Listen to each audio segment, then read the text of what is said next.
Interlopul Claudiu Montana a fost condamnat definitiv la 4 ani și 10 luni de închisoare în data de 2 iulie 2020, în acest moment Claudiu Montana aflându-se încarcerat în penitenciar.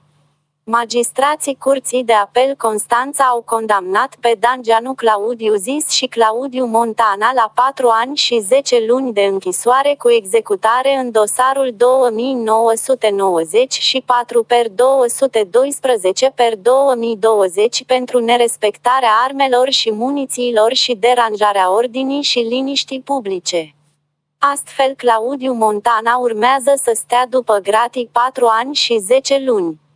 Interlopul Montana a tras cu pistolul într-un beach club cunoscut din Mamaia, motivul, șmecherul Pruia i-a dat perversa. Montana a fost în centrul atenției în luna iulie 2019, când a tras 2 focuri de armă într-un club din Mamaia. Evenimentul s-a produs pe fondul unui conflict spontan. Claudiu Montana, unul dintre cei mai cunoscuți interlopi din Constanța, a țipat în gura mare că își dorește să fie găsit de către membrii unui clan rival, iar dorința i s-a îndeplinit. A mai și primit, din partea casei, o bătaie pe care nu o va uita prea curând. Acțiunea, acompaniată de focuri de armă, s-a petrecut într-un club de fițe din Mamaia. Astfel va prezenta hotărârea instanțelor de judecată. Dosarul 29/212/2020, hotărâre 23 martie 2020 în baza art. 342 aliniat 1 cod penal, condamnă inculpatul Dangeanu Claudiu, la pedeapsa de 3 ani închisoare, pentru comiterea infracțiuni de nerespectare a regimului armelor și munițiilor. În baza art. 343 aliniat 1 CPN cu aplic, art. 77 lit.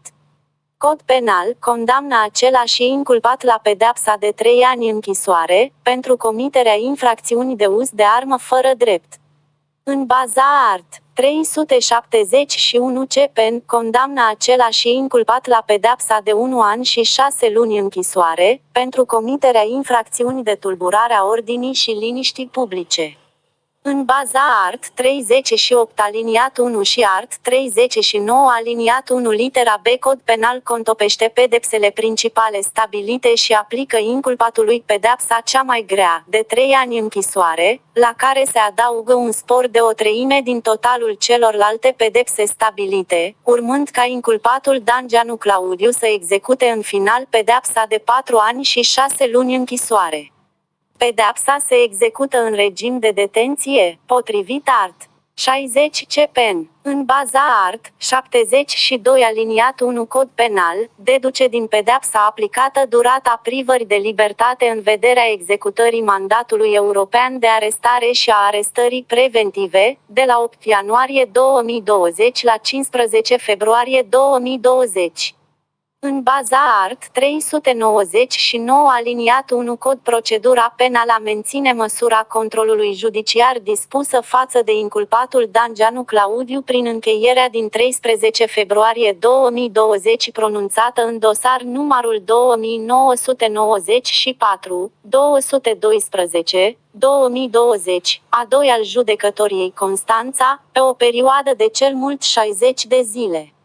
În baza art. 112 aliniat 1 litera, B cod penal confiscă bunurile depuse la Camera de Corpuri Delicte a IPJ. Constanța potrivit dovezi numărul 235.713, 11 februarie 2020. În baza art. 274 aliniat 1 cod penal, obligă pe inculpatul Dangeanu Claudiu la plata sumei de 7.500 lei, cu titlu de cheltuieli judiciare avansate de către stat. Pronunțată în ședința publică, azi, 23 martie 2020. Președinte. Document, hotărâre 428, 2020 23 martie 2020.